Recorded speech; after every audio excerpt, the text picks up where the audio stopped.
ꯑꯩꯉꯣꯟꯗ ꯑꯩꯒꯤ ꯄꯨꯟꯁꯤꯗ ꯈꯨꯄꯥꯛꯅ ꯊꯤꯅ ꯊꯥꯈꯤꯕ ꯂꯩꯁꯥꯕꯤ ꯑꯃ ꯂꯩ ꯑꯗꯨꯗꯒꯤꯅꯦ ꯑꯩꯅ ꯈꯪꯍꯣꯡ ꯍꯣꯡꯈꯤꯕꯁꯦ ꯅꯥꯃꯟꯈꯤꯗꯅꯀꯣ ꯏꯀꯥꯏꯕꯁꯨ ꯅꯥꯃꯟꯕꯁꯨ ꯑꯅꯤꯃꯛ ꯄꯨꯟꯕ ꯑꯩꯒꯤ ꯇꯣꯄꯤꯛꯁꯤ ꯑꯣꯟꯊꯣꯛꯄ ꯇꯣꯄꯤꯛ ꯑꯃꯅꯦ unreturnable journey of life ꯂꯥꯡꯗ꯭ꯔꯗꯤ ꯇꯥꯅꯤ unreturnable journey of life ꯑꯩꯅ ꯁꯤꯗ ꯅꯣꯏꯗ ꯍꯥꯏꯅꯤꯡꯉꯤꯁꯦ ꯌꯥꯝ ꯃꯨꯟ ꯇꯥꯎꯀꯣ ꯑꯩ ꯃꯇꯝ ꯌꯥꯝ ꯇꯦꯟꯅ ꯉꯥꯡꯅꯤ ꯁꯤ ꯂꯣꯏꯔꯒ ꯑꯩ ꯁꯉꯥꯏꯊꯦꯟꯗ ꯆꯠꯇꯣꯏꯅꯤ ꯄꯨꯟꯁꯤꯗꯅꯦ ꯄꯣꯠ ꯑꯍꯨꯝ ꯈꯛꯇꯪ ꯆꯦꯛꯁꯤꯜꯂꯣꯕꯀꯣ there are 3 unreturnable things in the world you have to be very much careful for them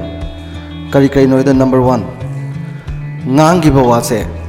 amu hanjalau yaroi ngamu ngangraba hanjalau yaroi unreturnable ne aduna baba mama da haiba ursu imanaba da haiba ursu oja da hainaba ursu thabaki aruba interview do ursu asukki matik section ngango so long as section ne ngangi ne logic lo yaune aduna mase nangi personality da ne 50% aduna sustain tawga leine bako number 1 number 2 suon halaroida ba pot nu ko haise matam ngarang dung si amona halaroi ngasayuk to adubo ko punsi da halaroi aduna asingma mi singna halaroi do matam siam section na sene phajana sine malem gi oina lure ibedi pithibida da kwaidagi phawrba lam ahum america china japan ahum je moina ne mi amana nongda phangiba minute 1440 je tumbagi khaidokharga atai je sinaba yaba sinaba competition je woira royena minute amase minute kaya onthopo yage na honagre that is known as PR concept of time propounded by koi america gi ani subada ina khun bataba buffett kamaina aina he youtube ta haibado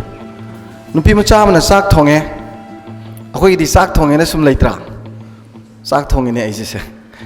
phi kama sum yeng le tra moigi na chak thongi du dagi khatang chathoga fi sti ju takane ba mopa jom ka takne ba kana bi radio gim ju ta ne ba minute semari banga tholei ne khong ham bada brachu sengo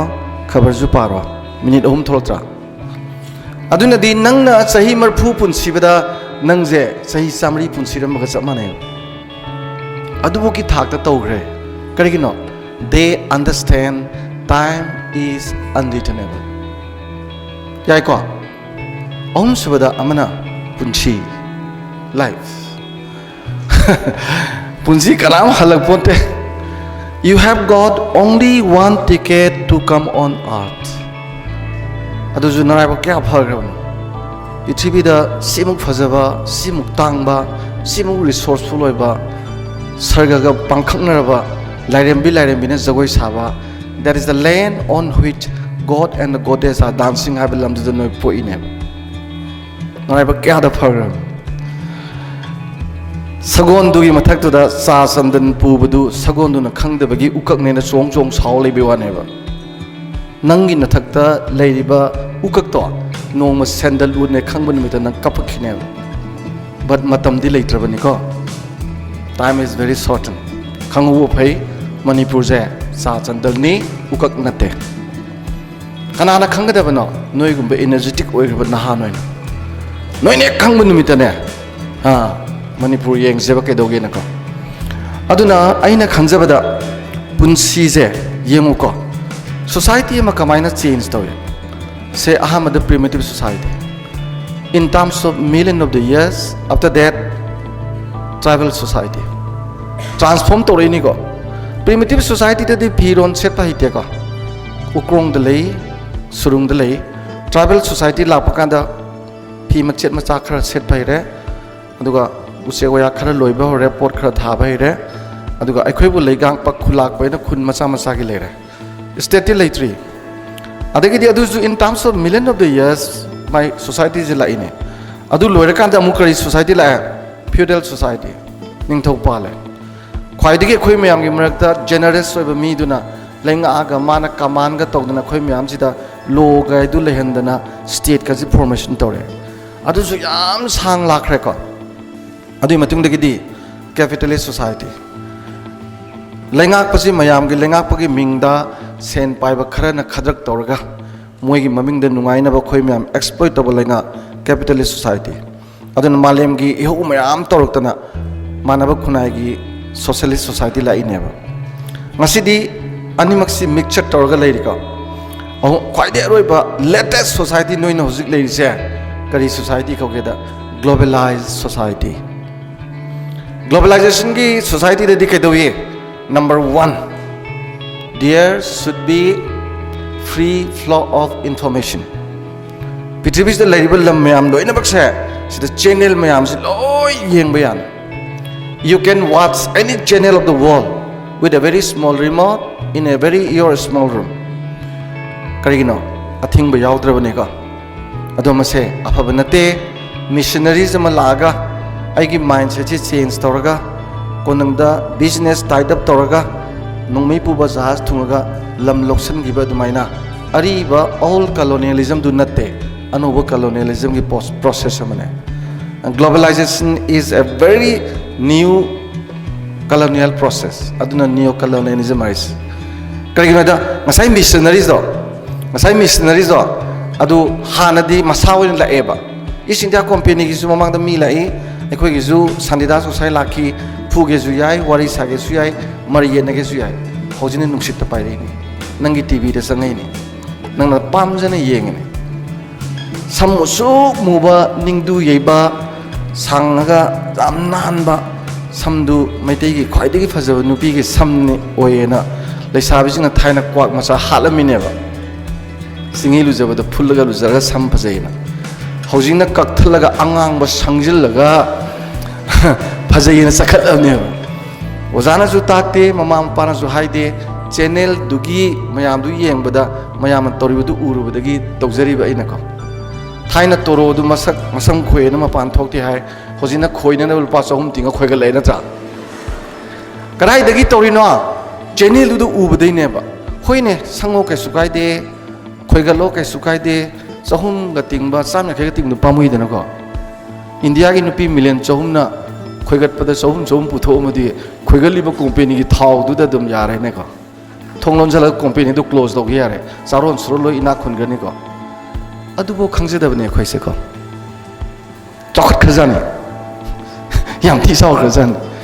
loi ni chalei ba lai ba process se bo understand taw da bane ba ko sina tongan nam chakra yam academic way ni aina thamningi di adugi society transformation marak tu da sukpok pokte nangse sukpok pokte ko mi yam poe sire uncountable numbers of the people who are born and dead that is natural process adu nang di pok yaute handak poe 2019 da nang ji phamma lere hana su pokte handak isi sigre na amona pola oh my god you have got only one ticket to come on earth Pitribi da nang lai se amuktang ticket phanga lakpane halaroi unreturnable journey nungsidra that's why I have to do something is haigadam ai gi handak mapok se I have to do something is haigadam if I being nurse I give seva excellent she is little bit different from others isai chapore dana oh my god he is little bit different hain gadam ne I know oza wedana as oza gumbudi ko hain gadam ne maramdi aina heng siba matamda ai mai thara phungi matamda oza dhanabir laishram leigidre haidune oza to ai gi thakta leiba profession da nurse roma leigidre doctor tomba leigidre chumdra ha ranjit police leigidre to ai gi thakta yomiba ai gi profession do aduga loinana sigi doine aina essence ariba sapon atang tang ma noiriba cream tang tang ma tairiba do adu ju taisi mathak thongba egi aseng ba iku du ju taise tonganna mayam ga manataba mu hen seba maramdi you are coming in a very unreturnable journey yaningra chumiko adugumba journey du da ai la e Manipur da poe yam poning e di Manipur se kai gino da khoi mai mabuk mong da lei nge de gi ne khoi magi mabuk mong da lei tri nge de gi ai ji koi cha chalaga lei bane krai da pok sigen Switzerland Canada no Europe ki ko Southeast Asia Japan sa phet khale sida ai ji pose ne ko ada dam tan ba je zuwa je nong da tara ni thuim do ra hai sahi im de lising amaga chamaga humfu manga mu hai ba ko era sida lei ba hona de na lai ade China da mu lai ba ko as kaino ni moi gi akoi gi nang gi nisha mayam cha ba gi mayam na hai bam le dai na opium war do adu loi ba gi maung na revolution to bai takat na hat pa matam du hoi ba ko enes masi da po ya pote wa hai je le go ade di matau iman mandana lam ma ui ba Sigi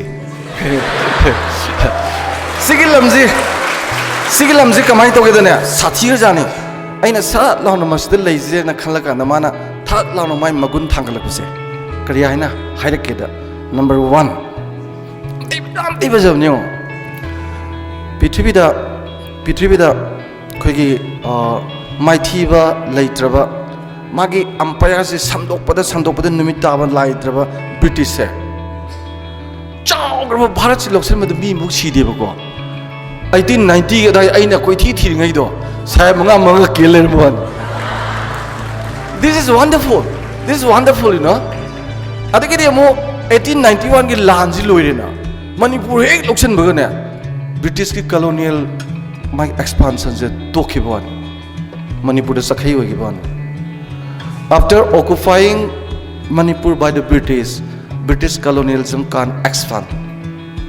This is wonderful. Aina ngaktang ngakchana ni yenge ba.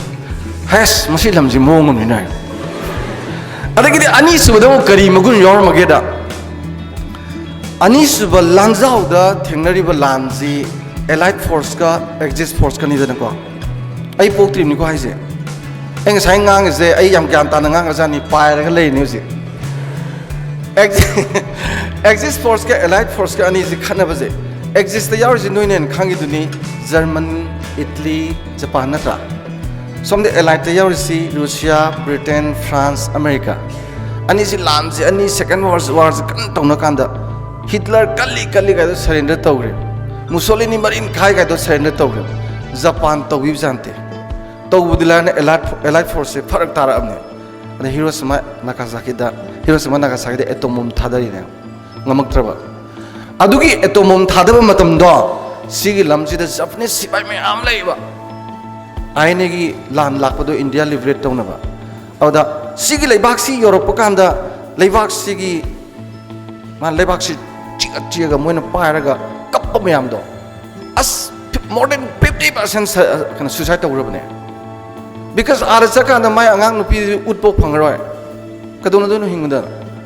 ada man moina sigi lamji gi magunje ngagane ba ngasi boba sai khuding lies that is your Manipur aslai pharasan is the pok pujiko ai di pa me ba yamna Manipur jiko adagi di mu kedore ahum se bada yam ngak pujiko akoi gi Subhashchandra Bose na India jining tamalage gaina Bengali masana ga ai naga sabada Bengali ne haiba where comes from and I'm coming from Manipur hi when where's Manipur and do you know Netaji Subhashchandra Bose when why not there is our legendary hero I thought you adugi Netaji Subhashchandra Bose to anu India se liberate to ge ne German Japan dagi revolution idea do tap tai halaga ne aine haiba group siba magi body do semaga ne makhong yan ana tabale bak to that was Manipur sina ade mo hajen na rani oh ga hajen na ne ba khadar ni dana mo gya kari di kaloi doino Manipur leba miya Manipur leba mi bu kaloida pithibi mi yagodra kuiraro yengo ngasigi noi gumba naha sing ngasi gyan takhaleba se sahi taradang tabadre Manipur nungai be nakumalam le sangai oza hai do aseng martane oza na hai bi zai sahi tranga mang da hai gram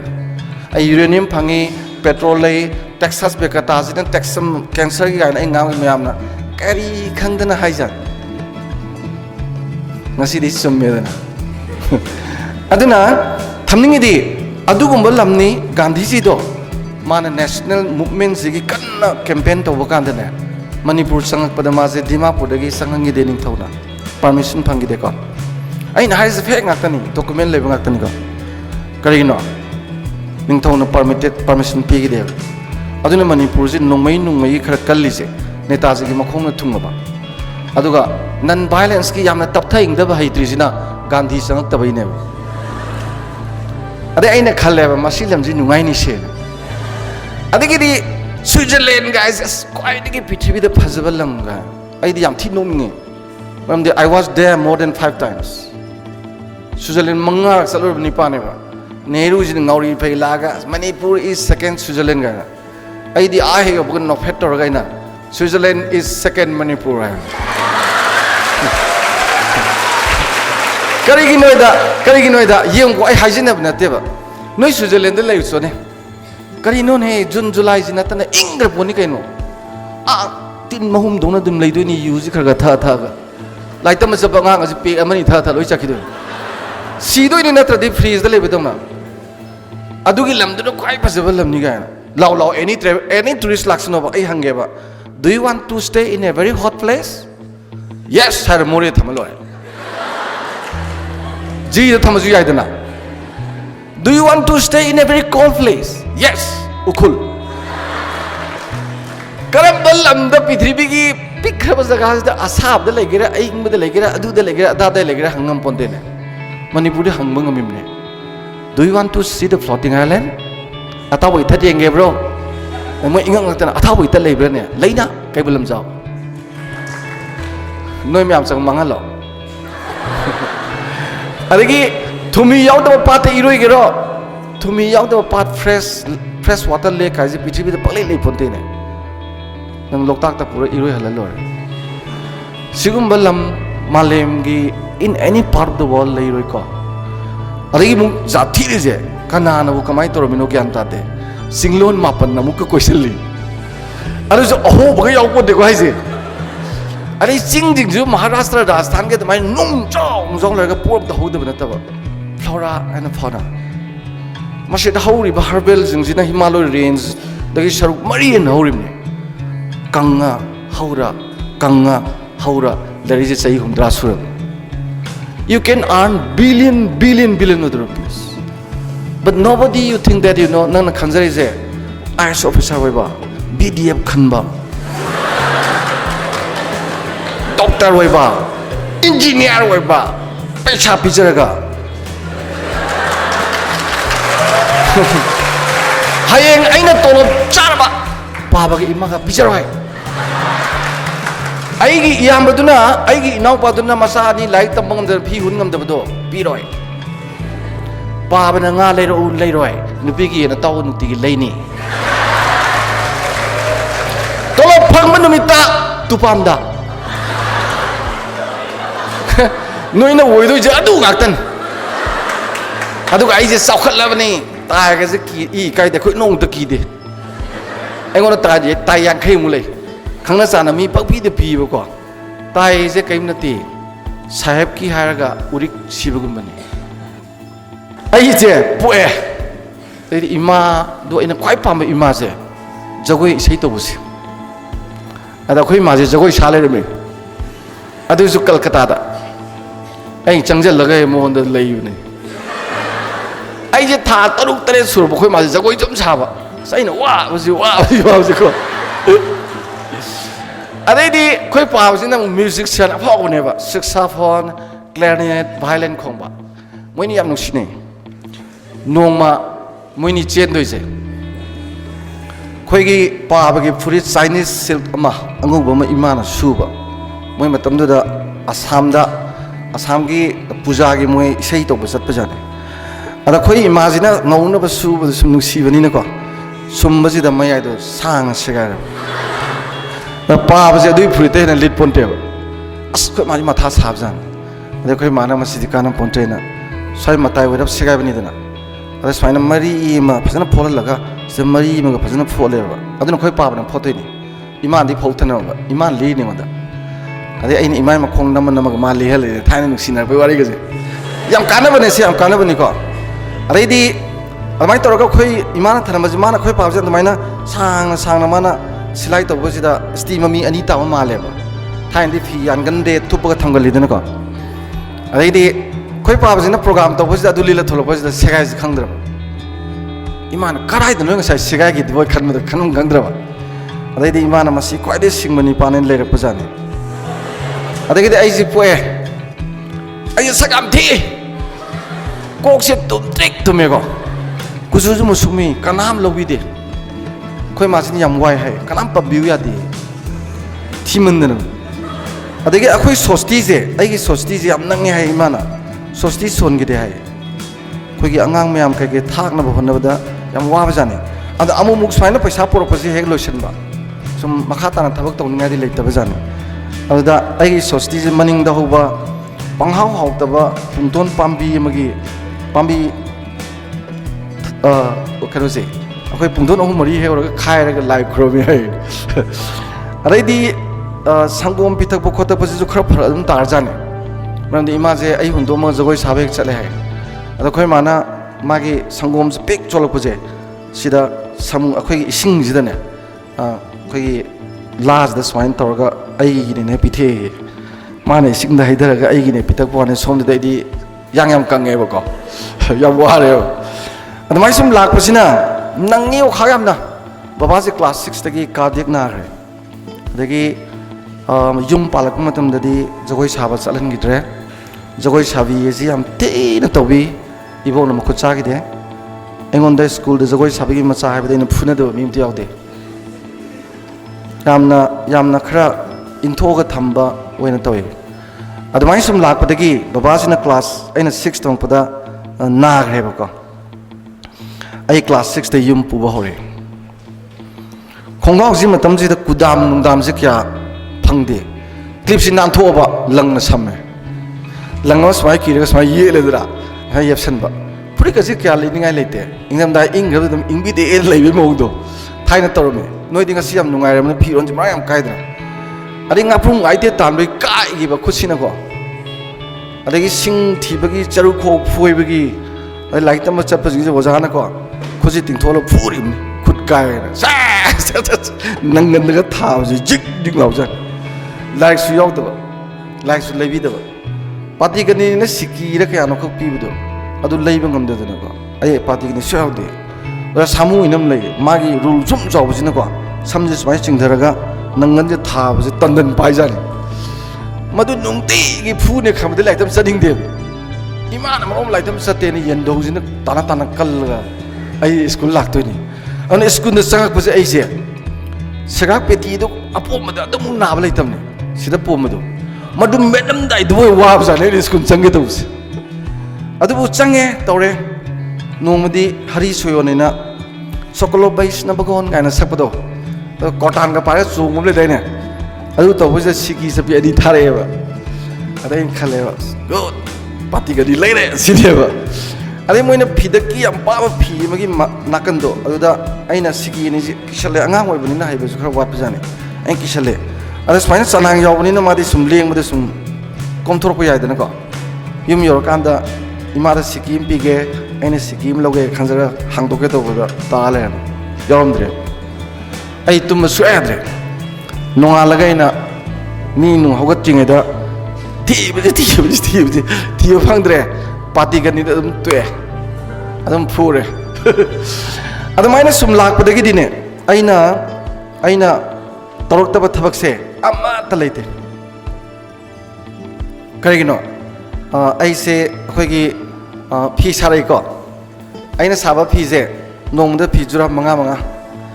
phi gi mathak ta like si phato thamaga ne sar pa ba dum yae aina sarak pa phi ji phi mate adai imai bel mayam gi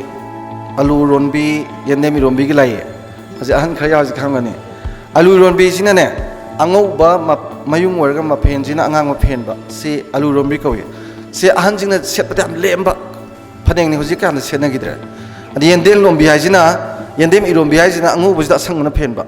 ado aigi kon si imana sab matamda aina sana bane yam chong chaiba yam lumna sanam sa kawi kon sabje sumaina ina ani ra hangji tinga theng bane khwang ga chamane aina sabalo phanek se swain thambada yung leijan na mayamna leibedagi lupa ahum helaga leib adagi di phi ja ja jam chai aina saba pangadem ahum pai bagi phi matekse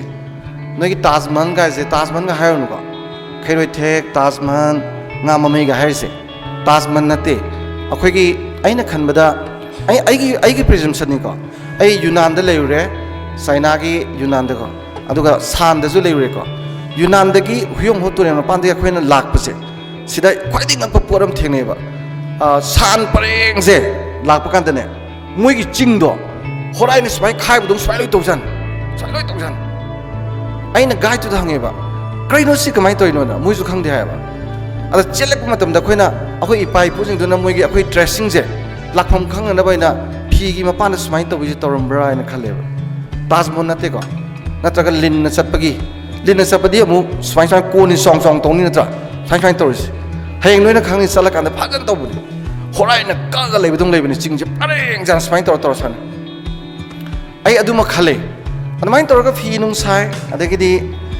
class 10 tame sorry ko class 10 ji ai gi marks hai ja phang dong wale 34% 35%, 33 phang angka English ke no 34 phang kadang hen me ki launa pass to dunia ba that is Guwahati University ko 1970 ma mangi wari ni da marks am phang de second division la di am wang na re matam do ka ai gi parikha gi phone je ke amuk nu sige de ne ai gi larik ni hai bu amma bolait imana bade larik wire ga pai parikha maya tham wale loi logre adaina ningsing bakhara wajana tak bakhara du sum torga sum I sana bai tare a faili woidre ko adai di college kare matam jati 11 12 haiba leite ko college ka bade gi di pakhang mapung phare da ai ja ayuk lang sange lang upu chama surga chale khoi gi atoba tanki se lang ji smaina kire da ko mari yoling ko samne na mom polsona saponum lay au thillaga si awaj komaga jom nei doni ga ja ado horen mon lawa ma lay mulak pagi ado haire manga summa thamdoi ni ado mu loi lay sumtoi aduna ado pawwa lenga ma thanam doi ni ado college satoi ni ayuk tu lupa kuntra ado horen college da halena moi myam na sangam do nomai jing mi kumba suti gumba parikha lo be suti gumba ayu sangbo yaw doi ni aina masu yam putok ra jani aina anobo putok ko akhoi ngan dum innovative idea le re ko adai di adumaina halaga mu langsi upu sai na moina sangam do mayang tu kan da mu thingat pa lupa kun nong diang khayang kai phange aduda lang pu buje cycle de lang se pik chon pu doi ni ko asma chu pada ba ngak tani khoi gi mairi masu ade chingya tamya vision temala machu ga na ko ade mayam na pisa bi le sabi na pa matam le sabi je almost pisa manina lang masu pu buje moi ngawe ba loina ba ada aiga lang sangmin re imana ba jing jin like tam da ngak tani aina like tam ba ada idi imana ba khangna chana ba yam leidana college karak pade di khoi wap su khangna ba hore ba aina ma thina ni na pakhat pa ji ko ya da lang myam du ma uro di wakhal lo kan gan ne ama ta tu wi ga mo yondri ba ma ga yesan ba khosan ba khangan ba lot pa ga ya ponda dum thoro chapi din ada aigi punsi da khoi de ikai gi bu numit che Tikendrajit ki paksida mela tawe ba ko Tikendrajit ki da mela Gandhi mela song thor me asmi ji ana pada tin ma matam ne ada ai lang je tat la ba mari smai ki rek lang je tat la di pa ka thue ba ek soro ma ya is lang ji machu ma sai thu le mi traffic police na khong kha ma ni mi jing je ada kai tor bo ning da mi loi yeng ma ai lang du khong ka pa du loi yeng da ma yam sa ada is mai su no khate kana ko man u resu ke su to da ba ina mar boina khoi gi halo yaram ma da ki da ga ꯑꯗꯩꯗꯤ ꯀꯤꯈꯠꯂꯒ ꯂꯥꯛꯑꯒ ꯑꯗꯨꯃꯥꯏꯅ ꯇꯧꯔꯦ ꯑꯗꯨꯒ ꯑꯩ ꯅꯣꯡꯃꯗ ꯂꯨꯄꯥ 50 ꯇꯥꯟꯕ ꯍꯥꯏꯁꯦ ꯕꯕꯥꯒꯤ ꯍꯤꯗꯥꯛ ꯂꯩ ꯕꯕꯥꯒꯤ ꯐꯤꯔꯣꯜ ꯂꯩꯕꯤ ꯊꯥ ꯑꯃꯗ 1,500 ꯃꯇꯝꯗ ꯌꯥꯝꯃꯦ ꯄꯩꯁꯥꯁꯦꯀꯣ ꯑꯩꯒꯤ ꯇꯦꯛꯁ ꯕꯨꯛ ꯂꯩ ꯑꯩꯅ ꯃꯇꯝ ꯀꯨꯏꯅ ꯄꯥꯂꯪꯉꯩꯅ ꯑꯩꯈꯣꯏ ꯂꯦꯟꯇꯟꯗꯣ ꯑꯗ ꯁꯨꯃꯥꯏꯅ ꯖꯣꯝ ꯖꯣꯝ ꯂꯥꯎꯕ ꯇꯧꯗ꯭ꯔꯦꯅꯦ ꯃꯥꯏ ꯊꯥꯗꯕꯗꯣ ꯄꯥꯂꯪꯗ ꯊꯥꯗꯕꯗꯣ ꯑꯗꯨꯒꯤ ꯌꯥꯝ ꯅꯥꯟꯕ ꯖꯣꯝ ꯖꯣꯝ ꯂꯥꯎꯕ ꯖꯃꯤꯀꯤꯒ ꯌꯥꯎꯕꯁꯦ ꯑꯩ ꯄꯨꯟꯁꯤꯗ ꯃꯪꯅꯦꯕ ꯃꯁꯤꯗ ꯑꯃꯨꯛꯇꯪ ꯂꯥꯏꯔꯤꯛ ꯄꯥꯔꯗꯤꯁꯦ ꯐꯪꯗꯕꯅꯤ ꯇꯦꯕꯜ ꯆꯧꯀꯤꯗ ꯂꯥꯏꯔꯤꯛ ꯑꯃꯨꯛꯇꯪ ꯄꯥꯔꯗꯤ ꯐꯪꯗꯕꯅꯤ ꯐꯛꯁꯦ ꯇꯨ ꯁꯤꯗ ꯈꯨꯁꯦ ꯍꯧꯖꯤꯛꯇꯤ ꯈꯔ ꯐꯔꯦ ꯊꯥꯏꯅꯗꯤ ꯌꯥꯝ ꯊꯤꯔꯝꯃꯤꯁꯦ ꯁꯨꯃꯥꯏꯅ ꯇꯧꯔ ꯁꯨꯝ ꯄꯥꯕꯒꯤꯀꯣ ꯑꯩ ꯂꯥꯏꯔꯤꯛ ꯌꯥꯝ ꯄꯥꯗꯦ ꯑꯌꯨꯛꯇ ꯄꯨꯡ 1 ꯅꯨꯡꯗꯥꯡꯋꯥꯏꯔꯝ ꯄꯨꯡ 1 ꯑꯗꯨꯒ ꯅꯨꯡꯗꯥꯡ ꯄꯨꯡ 1 ꯈꯛ ꯄꯥꯏ ꯃꯑꯣꯡꯗ ꯑꯗꯨꯕꯨ ꯑꯩꯅ ꯄꯩꯁꯥ ꯇꯥꯟꯕ ꯍꯧꯔꯛꯄꯗꯒꯤꯗꯤ ꯑꯩ ꯂꯥꯏꯔꯤꯛ ꯐꯖꯅ ꯂꯩꯔꯦ ꯇꯦꯕꯜ ꯆꯧꯀꯤꯗꯤ ꯂꯩꯕ ꯉꯝꯗ꯭ꯔꯤ ꯄꯥꯕꯒꯤ ꯅꯥꯕꯒꯤ ꯈꯣꯠꯄꯒꯤ ꯏꯃꯥꯒꯤ ꯀꯩꯀꯩ ꯇꯧꯔꯒ ꯑꯗꯨꯃꯥꯏꯅ ꯇꯝꯃꯦ ꯑꯗꯣ ꯄꯤꯌꯨꯁ ꯑꯩꯈꯣꯏ ꯃꯇꯝꯗꯨꯗ ꯑꯥꯏ ꯍꯥꯏꯒꯗ꯭ꯔꯥ ꯑꯗꯨꯒꯤ ꯄꯔꯤꯈꯥꯗꯨꯗꯤ ꯑꯩ ꯌꯥꯝ ꯁꯥꯊꯤꯅ ꯐꯖꯅ ꯃꯥꯔꯛ ꯐꯪꯉꯦ ꯃꯇꯝꯗꯨꯗ 2nd ꯗꯤꯕꯤꯖꯟ ꯑꯥꯔꯠꯁ ꯂꯥꯛꯄꯁꯦ ꯌꯥꯝ ꯇꯥꯡꯉꯦ ꯑꯩ ꯃꯅꯤꯄꯨꯔꯒꯤ ꯑꯣꯏꯅ ꯃꯥꯔꯛ ꯐꯥꯔꯁ ꯄꯣꯖꯤꯁꯟꯃꯛꯇꯤ ꯅꯠꯇꯦ ꯑꯗꯨꯕꯨ ꯑꯩ 10ꯒꯤ ꯃꯅꯨꯡ ꯆꯜꯂꯦꯅ ꯈꯜꯂꯦ ꯃꯇꯝꯗꯨꯗꯤ ꯄꯔꯤꯈꯥ ꯍꯥꯏꯗꯣꯛꯄꯁꯦ ꯅꯨꯃꯤꯠ 5ꯅꯤꯃꯨꯛ ꯉꯥꯏ ꯑꯦꯔꯣꯄ꯭ꯂꯦꯟꯗ ꯑꯁꯥꯝ ꯇ꯭ꯔꯤꯕꯨꯜꯁꯦ ꯄꯨꯔꯒ ꯌꯦꯡꯗꯣꯏꯅꯤꯀꯣ ꯍꯥꯏꯗꯣꯛꯈ꯭ꯔꯦ ꯇꯥꯔꯦꯅ ꯑꯁ ꯈꯣꯏꯔꯥꯡꯅ ꯉꯥꯏꯈ꯭ꯔ ꯄꯣꯠꯅꯤ ꯅꯨꯃꯤꯠ 6 4ꯅꯤꯒ ꯉꯥꯏꯔꯀꯥꯟꯗ ꯈꯕꯔ ꯂꯥꯛꯀꯥꯟꯗ ꯌꯦꯡꯕꯗ ꯑꯗꯨꯃꯥꯏꯅ ꯄꯥꯁ ꯇꯧꯔꯝꯃꯦ ꯑꯩ ꯀꯅꯥꯝ ꯍꯥꯏꯗꯣꯛꯇꯦ ꯌꯨꯝꯗꯁꯨ ꯍꯥꯏꯗꯣꯛꯇꯦ ꯄꯥꯁ ꯇꯧꯔꯦ ꯑꯗꯨꯝ ꯍꯥꯏꯔ ꯇꯣꯛꯑꯦ ꯍꯔꯥꯎꯕꯤꯅꯕ ꯃꯤꯕꯨ ꯂꯩꯇꯕ ꯑꯩꯈꯣꯏ ꯏꯃꯨꯡꯗ ꯃꯌꯥꯝꯅ ꯄꯥꯝꯃꯤꯁꯤꯅ ꯂꯥꯏꯔꯤꯛ ꯇꯝꯕ ꯇꯣꯛꯑꯣꯗꯅꯤ ꯊꯕꯛ ꯏꯟꯈꯥꯡ ꯐꯖꯅ ꯇꯧꯔ ꯏꯆꯥ ꯋꯥꯔꯦ ꯏꯃꯥꯗꯤ ꯌꯥꯗꯦ ꯕꯕꯥꯗꯤ ꯇꯣꯛ ꯍꯥꯏ ꯏꯃꯥꯗꯤ ꯏꯆꯥ ꯍꯦꯛ ꯄꯥꯝꯕ ꯂꯥꯏꯔꯤꯛ ꯇꯝꯃꯅꯤ ꯃꯤꯅꯥꯏ ꯑꯣꯏꯔꯁꯨ ꯍꯥꯏ ꯑꯗꯨꯕꯨ ꯏꯃꯥ ꯅꯨꯄꯤꯅꯤꯅ ꯑꯩꯈꯣꯏꯅꯤ ꯊꯕꯛ ꯑꯗꯨꯝ ꯁꯤꯟꯃꯤꯟꯅꯩꯀꯣ ꯑꯗꯒꯤꯗꯤ BA ꯇꯝꯃꯦ BA ꯇꯝꯕ ꯃꯇꯨꯡ ꯑꯗꯩꯗꯤ ꯂꯣꯏꯔꯦ ꯑꯗꯩ MA ꯇꯝꯃꯦ ꯌꯥꯝ ꯋꯥꯡꯅ ꯐꯪꯈ꯭ꯔꯦ ꯑꯗꯩꯗꯤꯀꯣ ꯑꯩ ꯒꯣꯜ ꯃꯦꯗꯥꯂꯤꯁꯅꯤ ꯑꯗꯒꯤ PhD ꯇꯧꯏ ꯑꯩ ꯆꯍꯤ 2ꯗ ꯑꯗꯨꯝ ꯇꯧꯏ ꯂꯣꯏꯅꯃꯛꯁꯦ ꯗꯨꯀꯥꯟ ꯐꯝꯃꯒ ꯇꯧꯔꯤꯅꯤ ꯑꯩꯅ MA ꯇꯝꯒꯦ ꯍꯥꯏꯕꯁꯦ ꯌꯥꯗꯦꯕ ꯗꯨꯀꯥꯟ ꯀꯥꯏꯅꯦꯅ ꯑꯩꯅ ꯆꯥꯛ ꯆꯥꯕꯅꯦꯅ ꯌꯨꯝꯗꯒꯤ ꯍꯥꯏꯊꯔꯛꯄꯁꯦ स्कूटर तोंगा मतमनुदा इटली की वेस्पासे तोंगा इरुजरगा चा इसिंग चारगा हनगिदोंनिदना अइना चंगद्रब यूनिवर्सिटी रोम लाक्सलेदना अदुगा तम्मेना तम्मगा चाक चादनने युमदा चंगबा सारगा दुम चटखिब अदा अइगा तिनबा निमी ngasi karigumba laibak fadana masi akoigi youtube taga thagala diko aigi yam nungsiba marup nimi haise college yojane kuire ugidaba मानने असापोट हेक पुरे एगे नुंती ब्रेड अनि हुम अदगी सम कई कई चाना बखरगा को आई अदु चारगा दुम हाइगत खिबनी अदो फर्स्ट इयर जु सेकंड इयर जो इन लोई फर्स्ट टाइ को अदे PhD तौरे PhD तौबदुजु आई चाही अनि याम सांगदन फजन तौई अदुगा अइना क्वाइदगी पामकपसे ओजा ओइबा मरुइना यूनिवर्सिटी ओजा ओइबा अदो कॉलेज द वइरे अदे university the Manipur university the वइ अदे ट्राइबल यूनिवर्सिटी द वइरे हौजिना इसे आई चाही 63 सुरेका अइना लिरि बवारी से अइना साइ पोखिबदो चाही 35 की ममांगी वारी नि थीदोको अदुना हौजिति इग्नुगी काउंसलर वइना लाइका अदुगा IS की कोचिंग क्लास विजन ने क्रिएटिव ने नि जैपुई आइगी खुदगी थोकेबे MCS IS अनि MCS PhD am यामे सही होरपदा खोय साकसाबा सेंगवाइदा ससेना चलपदा बस अमदा चंद्रे अदुना खोय गाड़ी अतोपा मसा मसा का तौरगा चलिको अदो सुमाइना लाकपसिदा अइना नोइदा क्वाइदगी नोंनिंग बम हागेबा अइजे पाखंग फारकपसिदा को थाबनगा चोंगिंग खनिमा दम फावइदरको हाइदोकना दबै वानी अइना जु पामजबा नुपीगा सुदम लेबा अदा अइसे CRP की खोंग अंगाबा फी खोंग तोमा तोंगे अदगी अइगी खोंग्राउक से drain Naina सुमाइना ख्वांग साबदो अदुगी लंगजमगी फीजे संगगा खोंग्राउक तुरिने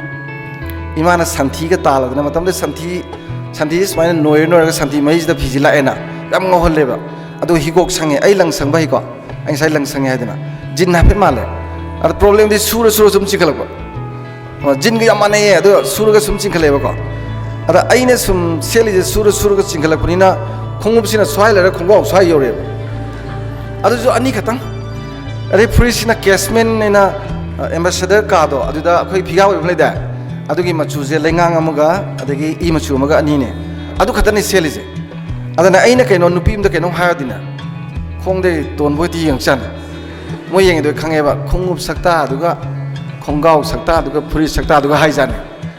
aduna ki dana kya haide nongmadi amadi aidi nupi se mapan da phajaba se kya pamde aidi manung da phajaba se yam yenge angam ngai de ko phajaba ni ko manung gi phajaba mapan gi phajaba adaina khwai gi pamjaba manung ya phajaba nupi ma thene gi school suti thai na man ya na ta chat adagi mamai je kari da kidi maka jaiga do sangdana dum ngangba simbal ka jo sangdana masu dum ngangba aduga jandal je phajana thile ada makong na kan kam lak pagi masam gi naum sai je humang mari kar ga chandol je sap sida base ada aina mazi yamna phajana original kaino da aina row number 2 taina mazu row number 2 da tawa aina row number 3 taina mazu 3 da tawa almai to bose parikha da ai ta phamina ba hoi class 10 gi parikha 9 gi parikha 8 gi parikha da 1 de na pulap tawidina ron mana pulap ta ma ya tamina ba ada nong made gonda amun ba haino heklo haise english ta kari haidagi na hange mana ada ina adu di si hai na hangba ada ai tum toy ubada mai sum ubase yam pamja bai tara ina ai nong made khara sum inar ga hai bane ama kai mo haide ahu mari manga toro sum yam toina sachaba ju nate ai di sangdaba thabak chin bani na ko ado nong made khupang thare adai punsigi mayam phamna chatkide ikui dana masu kai ma youtube su yeng biraga di yam nungai ni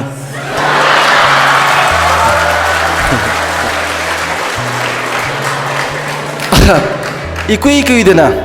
nong mama se nga yolerme aina vision nagapan gitu dagi ISK coaching class yang like tauraga IC university accept pase yum da sang deba aigi satra ama marayam yet pam lei marayet mandana ma se topper wegi mana na IC blue mun se da parodha ga pija doini ko adu ma question bari da ngai khai na doini ai kwai nu si da bangang wa marai di leba marayet mandana ma se interview si da excellent oi man tor me du adu gi neba adu na mana phangka da ma mani la khonggaw na phring ga pira khorme ada ina nga se ima gi ngal pa songa gi ke akang jam legaleba legi ne tawkan sida nga do masing jum thira gane hai ne nuai re ne amna watam trotra ai tv de yam ui ga re ko noi di yam nuai ga ai di yam wa re hai ai kana no ne khaleba yen khalaka ma hoile ai nga yo le ma da amuke du si gre ko kali da nati thabai nga chaw na tawdana khotan tor madi phaidana nga yo lam da masam do am phabane ba aina kwai pamjaba ji mai masam si yo ba ada kanchipur gi uri madhabi di yo le haw leren ji mana chithi bi ai mai mana jam chawai ba adu ga loi thaya jani mas kolom na ko adu mana ahum ga pareng jan chin bidi ko manam ga ju sum namaga leidugi phajabane masam amubagi phajabane adai masam du ningdu yebagi nungsitnaga li humada haidokpa this is wonderful ko ada aina ugibedo masam du putat talle ba nga yo lama matam da masam ga du yaw dreba ko yam pathare ha batare sam du ju yam sang dre kakthat khraba khangdre adagi di si chimban mayas da sambu achom thumudo adu madi mayak chek na thungle me ba ada aina khalle ba ko o isai ma le daina Simbra manyagi sambu mulamdri la aina o isai da haibse sumjane samru je dum kuira murak pajane adu ma magna aibu khupang tharamdradi aigi su anoba punsi ma turning over ma laam da yai aduna I pray God for her for blessing ko mai macha masugi adubu ainga leibadi anira hanjan gide kai noida mathang amu leiba chatpada ma paisa mangam dong ma leba ma pakhat pu ke padam tam jale ko nungsi dani yam pirak pura masuyai anang mamana sendong lobugi mahuta engon de he ne na sum bisara de ari kuding mamangi dan ko adiga iji tue leidre ani rak suba tayam tang di toromi ada ai lakbu bedege ada da phami ben pi atei do khuding ga thinare ba ai di moi ji pau hai phet phong no ma le adagi de ina Sidi sang bayadre ena khallaga sangidre ana YouTube ta kariguma thengnabirasu warabi bayade na haijari asengbodu punsigi lijabani ko adagi de khoi wapsina ma kai gadi marup tong tinabani sis ma mu phabanu pi ptv de lemdo mande ma de khoi ni di sum tinabani ba college dagi aigi larik leibi aigi phiro leibi aigi mingchanbi ma form fill up tobi sum toy akhoi ni sim marup tong sum tine akhoi ni kai kai phat dau di kai ngang de classmate ne metric ta ngon dai sin bade khangna rei ni marup tong sum tinaba hai tare adai di mana akhoi si MA ga lora kanda ma hayangda nang zu ai dum tinalai ai zu kanam buk tinade engon zu kanam kaim haidre nang zu kanam haidre akhoi ni si kamai tause ba madi powerful ne she is very powerful madi she is very constructive was yam ngang de aduga luraba critical orba ai kanam ta wari sa de ma sai my session je categorical hai kana option je 1 2 3 4 hai kana yam nungai ma se ai nu jam nungsi ga ada ai di nungsi ba photo di main ta gi draba ne ba ai gi phi khong tu ga singkhat laba khonggaw tu ga wow tharaba casement gi furit tu ga da ga ai gi main man ta gi draba ne ada akhoi gi leminari ba khoi be ma si waim na mana aduda adugam nungsi ru du ne ba ngai se mu ai de ai gi mon liba kholi mong cha da bado adu da mana yam lun to gi besida ina khan gi ba punchi da khwai dagi tang manu pi sima oi gani na aduna aina chen bana te imana selam bane ai dukan dagi ai lo ga tambal lore kan da ko MA ga lore adai di aina MA law finals tharam dai ne aina UP da ising ga thummi case hearing law munabagi case hearing gumbagi akhoi gi tutorial class kuma torpagi ai preparation to gen library da lai anum loriba adu poraga ai page tori ada ina iru ja thoga tawal ga se matam da de adum pochai table numan khara adum lai mong tar ai ina lai tu page to ka imana ibu choba mama matha sai ai ai ki dore nang dom jam da chalu sine ai dom sa se esma nai ai na dairy file ai injection ka pa lo he loi thau da ai la pa doctor lai adi hida ke i jai lai na kana pharmacy sai kun phang pani na ko adai di chalo hai dai dairy file nam pure injection syringe batam da plastic thok tri ko adagi guli su pure adu khoi dum cha do aduna sak thonge ma na alu khelaga higat na wari sale ai masam phoi bani ai ma ai na te imana ne ha admain toroga dum lotion gre yam sauna luhongi moi gi imana ai yam lu toy moi mana ai si khwai dagi pamjaba maya nu pa ne ada akhoi wife ki maming se kumudini kawe ma se songtham ni ai ngasi bauta magi baton da maming ibada ama ibada laisram ongbi kumudini haide na songtham kumudini dum hai ai magi right mahande aduga magi maming se aina mani matum mena kawe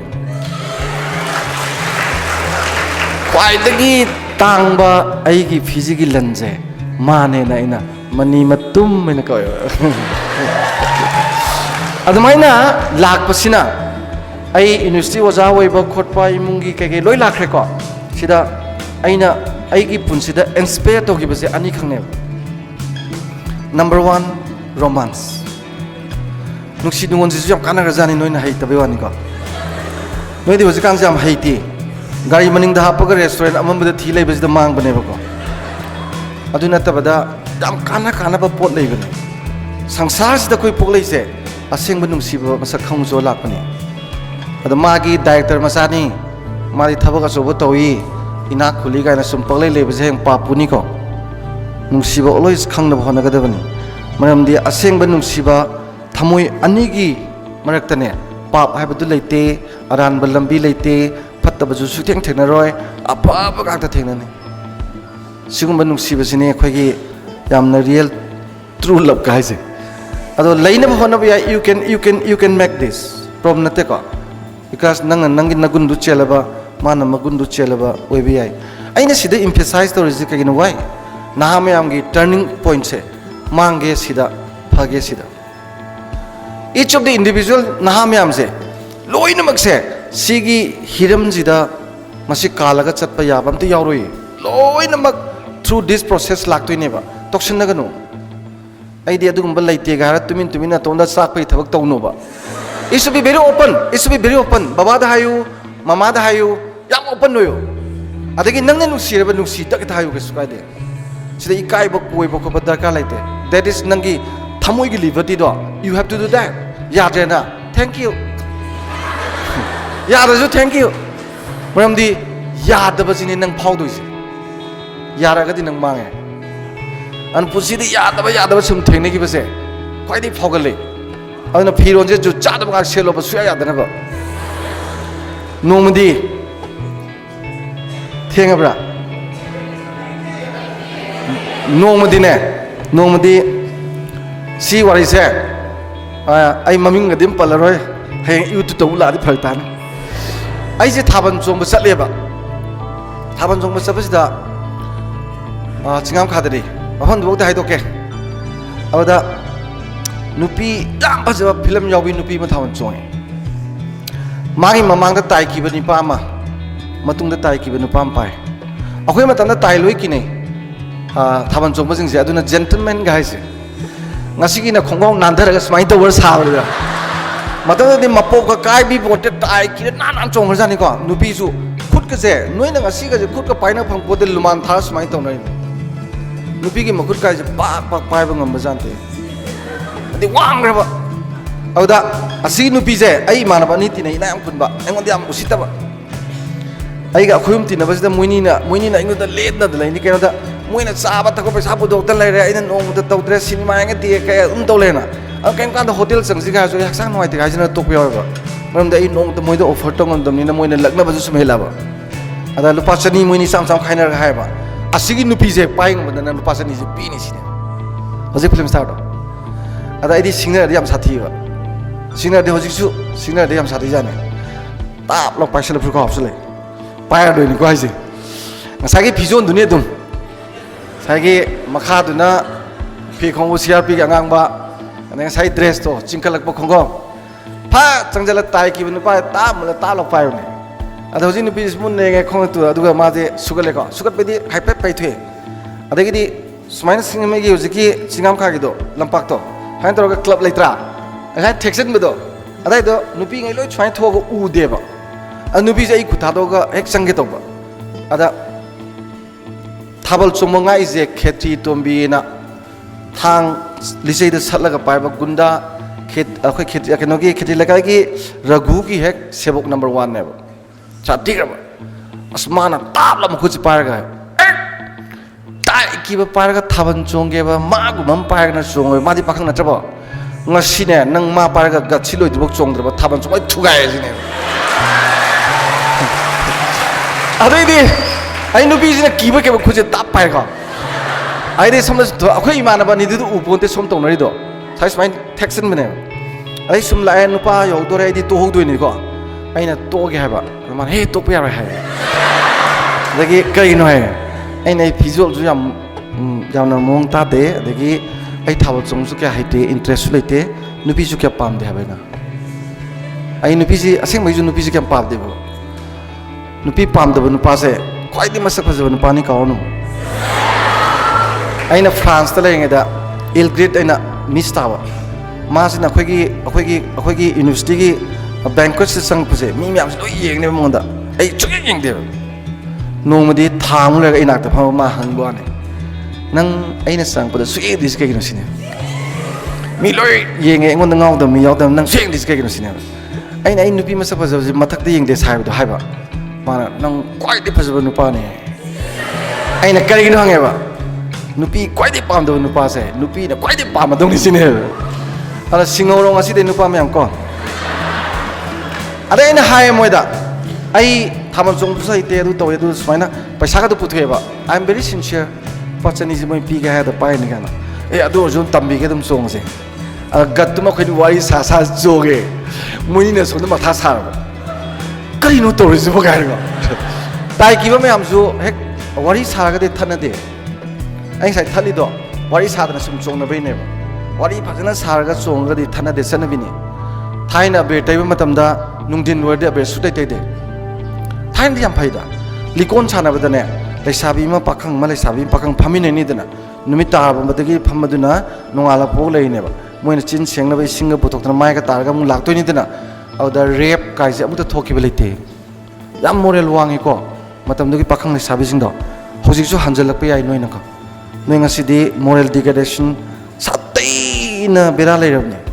ado ai kenom ha ke ko noida Japan na power se moi ki traditional values moi culture dane beauty is sense of perfection ne yawe beauty is sense of perfection is moi ki Japan ki civilization da yanglen saroi ne yawra pot amane aduna computer sare na ate de he ne ba because of beauty electric fit tore na ate he ne ba moi ne to je loi he ne ba kaino ade kainom dang sema ju ne ate he ne ba se world soccer ki final du da na football da 100 tawgi badu da quarter final sange semi final sanga dawni du na ko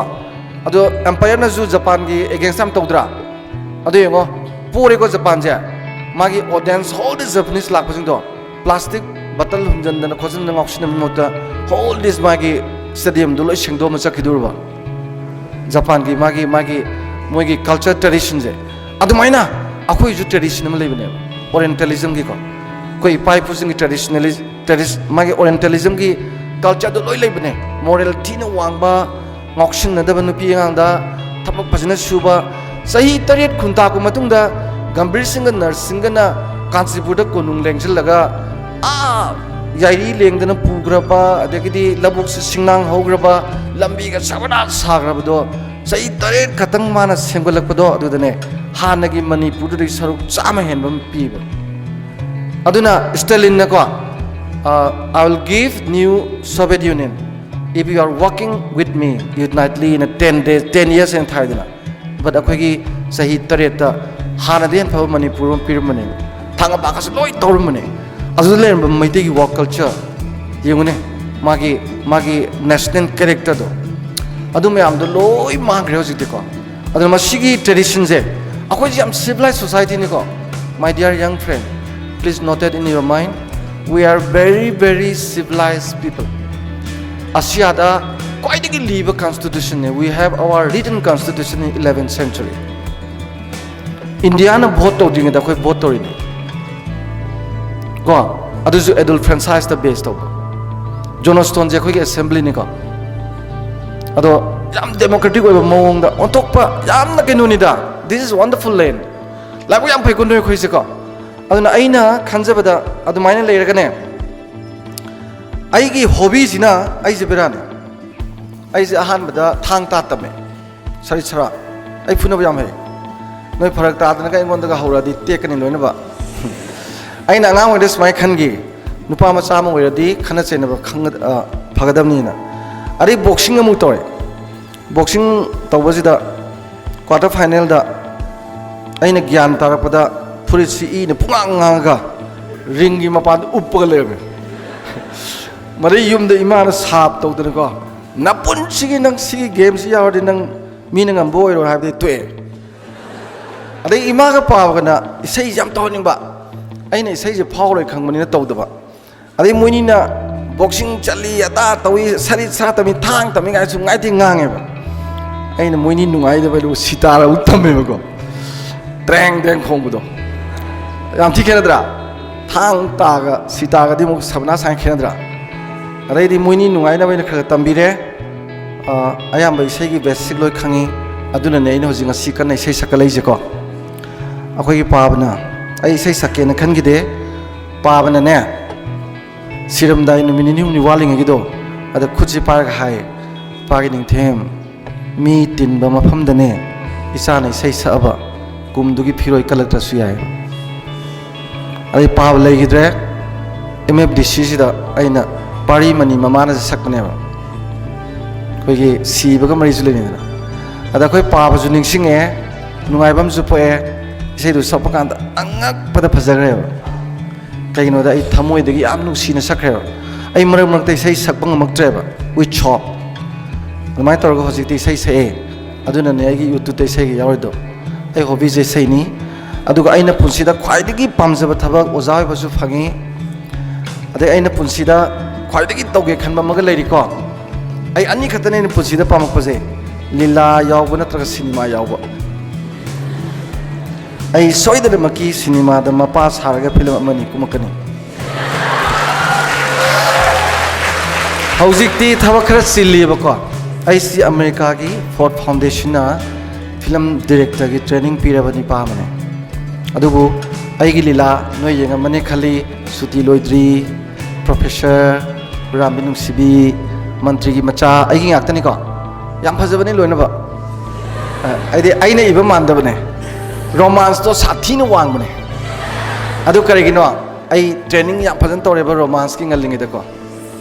aina madu yawram dragadi adugi tangraba test to mai khangamoi khale aduna please don't ignore such a very romantic river when you are in a very such a very ages ka aidi loina bakse enjoy to wena khale aduna loshilakpadane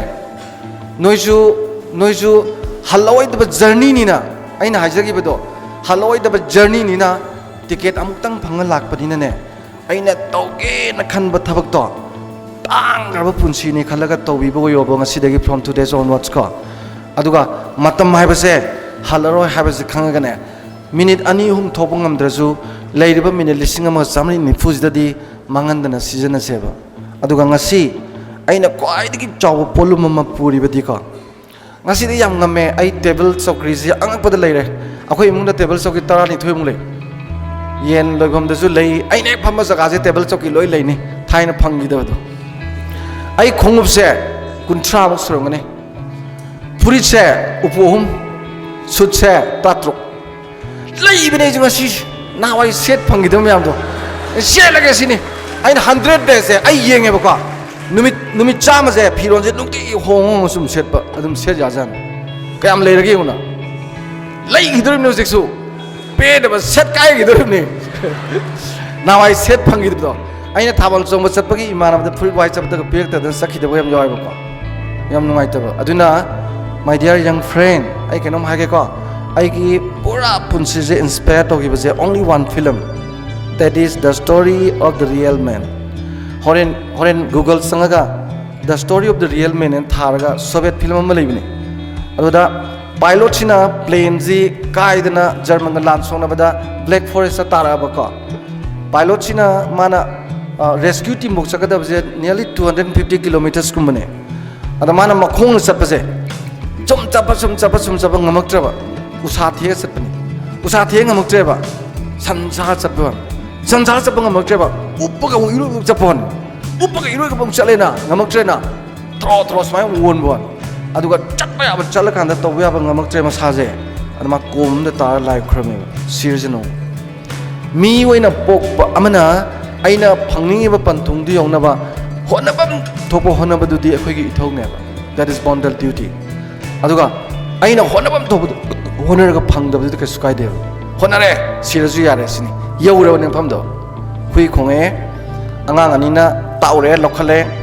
doctor na mai massage check tobada makhong ani jina tana tai di circulation tori ani ji toromdre kakthatle are german gi hitla na kan otan nei dan torko matam do auda penjin chakki ba ko loi ko khalak matam du radio da ko adama nungdang ama makhong ni du kak leibu da man kapani da ai go fighter plane thoba pilot amana khong ani kaktana imale vaccine chiga matam jida leibusi nungai te na kappa ada manak ta leba professor ma lei aduna haidoine noigi samudra da nga phaba mi leitra mana nga du pora kanda imungdu thak toini dana imungdu pudoini dana adubune samudra gi tamtei ga no nusit mayam do ma soidana thengnaram ne adu magi punsigi magi livelihood to adu da base to bunina values me ama dei phangbunina ma how to escape from this severe win ma kan honar ne ba aduna ma hingini nga phai ne ada mana karigumba high shore nangi ipaksina paiba aigi hisina pi baina couple lega di ma sine ba aduna ma haine dak professor ne nakhong ani do sa hapsalu honno sine ba hai na makhong ni du udan leg hape aduga kwaidi power pilot ama mu wegi ba ma gi honno me am du yen kan ne asa koi ni yum pure ada tore ga ji no dinge be ji ko 5% mo gi rom do ba ne adagi de pothaba powdre sokthaba leitre satine inspire tawre adu film ni ko aduna wai ama ha ba sai no section ga da ko wai ama ha ba sai loksal laga dine sen thobu la ko saura mi da zu nangi wai khara duna sauduna sakidene nangi thabak khanbagi likhat khaba selection committee gi member do nangi wai kharna thabak piram doini nangna pamjagraba mi do wai kharna ma yarak doini wai je ya maru ko wai maru oi matam maru oi punchi maru oi ko adubu ngasidi khwaidagi chawa polum ma ai kai muade kari muade maramdi aina khanjabam leiba if I reach I have to be very simple ka if I authority I have to be very polite if I angry I have to be remain silent say nungti laida ni but ngame ko adu ai usi yam nungai kaim leite tension leite kaim tokde ngona problem amat leite ai gi problem hai babu this is the major problem of me loi hai du ni dana wari libai si ko si hai ga loi lage ba ekoi gi wife se ma ju jane ai ju jane isa nu pa ju jane isa nu pi ju jane akoi gi imung ji engineer mari ni ko human engineer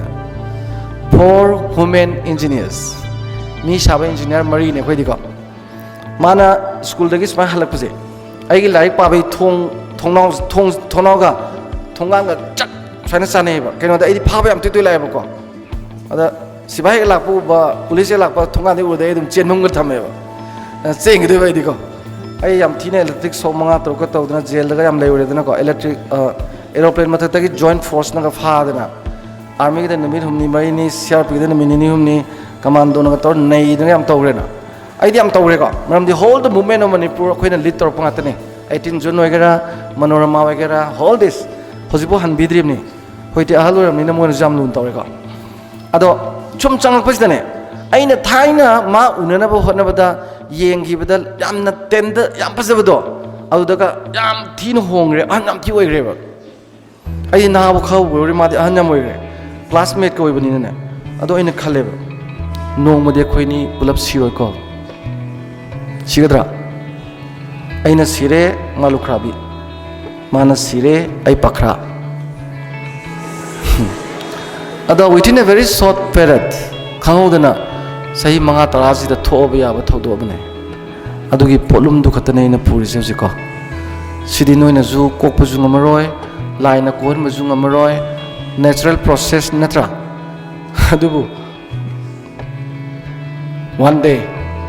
ai ramara madi tongana soile horintra adu nungsi base yam yokhalo yam nungsi ne layu ima ipa lu na tobiyu duga aigi leminari mari mata ma imungi ine ma lun tobiyu bubu bobok yam lun tobiyu kuidram sigada baka makhong nambi dana ising mai sing hon bi dana phamnung phodok bi dana nungti gi masaga nambiyo baka Halaklaroida bne noi khoise ko we are in the unreturnable journey. Thank you very much. Sir, I know hangjaning base. Sir, na hagi bagi matungna na Manipur gi youth sing se skill potential me am lay. Ado sina bam khangde haba ma haibi gi bam ai taza gi bako. Ado sir, akoi je skill lay habdi khangaga karai bai da sina ga da no haiba ma khangda ba ma we me am bagi sima dang da koina lo ga decision je haipadang dang takpiyo sir. Yam phajab wang ne ko. ado aina khanjabada adumai to busing se sagi aina thambal je China gi lai sabi na thambal amana lupa lising kunmuk tale thambal mana na samana adai mai making duna cholesterol check tong na hida adagi thamche tuna ango boduna meat ki adai marak ta yawba mai akha boduna bp phanaba aduga thambu dudi yam tangre powder woina yon mada kg da lakh ani makhai ko American dollar listing mari gane wangang base aina China gi jab yenge ba China khoi yeng dok China Japan South Korea America sugma ji yeng bai ko pithribi gi magi ranking me amse ada angang si yum dem lai uja thambal gi chamana do loan ji kwai to no ai haibne admaina to ge dine se aina uku wakuna machu sangba ji paisa phangi ga bado industry officer salaga tanaga damne magi concern authorities do ada salaga tanaga daba ada China da sa gi thambal gi do yai ba ada China da leba imanaba natragana ahal laman oza gumada hangba yai kamain tawbono adu tawbono yam luba process ra irai laibo di hojikudi youtube te yam yaramni moi gisu ko thambal ga tawbai do adu angur naga moi phi samga dum loi yaramni ada information jam low tare aina dumai tawningadi information please try to collect more and more information ko adu experiment tor yeng tar ko experiment tor yeng kanda sanare gadi aduna experience to experiment amuk tawdoi ne ba aduda magi product tu laktoi ne ba ko aduna madugi mamangda nongonda phajaba knowledge laina na ba proper man in proper place ina aina tawge khaliba thabak tu gi nek chanaba mi do adu wari saba chalaga khangba ya ba khangdo oba aduga aina pamjara tawge khaliba ingonda leijaba skill du gi chanaba trip da wari du sauraga tawba kanda ne soidana maki mahi ya ne ba ko haidi kasulai tabani kaisuna taba lay mana lupa yam tanba ya bagi yam lay greba ujang sai last hai mi yam chumbani manipur da di special tane uzilai je resource mai ni ko noi mi amna vibrant oi ba noi mi amna hard working oi ba noi mi amna sincerity lay ba noi mi amna nungsiba emotional quotient lay ba noi mi amna khunai gi khara khan ba social quotient lay ba aduda da ne wajagra ba ima se nongmadi nokcha doi ne ba ko thank you very much